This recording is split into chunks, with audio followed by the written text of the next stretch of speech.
จังสบายดี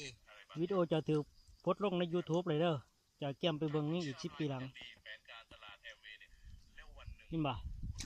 มื้อนี้วันที่อะไรมื้อนี้วันที่เดือนปีอะไรมื้อนี้วันนี้วะ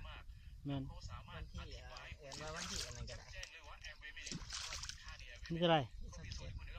27เดือน11ปี2000โอเคอีก10 ปีหลังวิดีโอนี่มีความหมายและคุณค่าสนิทสิ้นดีที่ดีข้างหน้าดิแม่นพอโพสต์ลงใน YouTube มีหยังก็เข้าไปเบิ่งเด้อตัวเองอยู่บ้านได้เลยนี่ปะบ้านย่านโอ้ยทางไปบ้านญาติ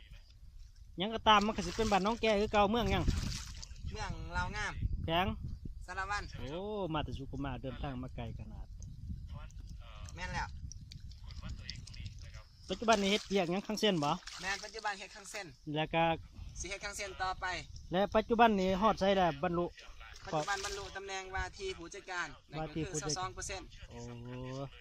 โอเค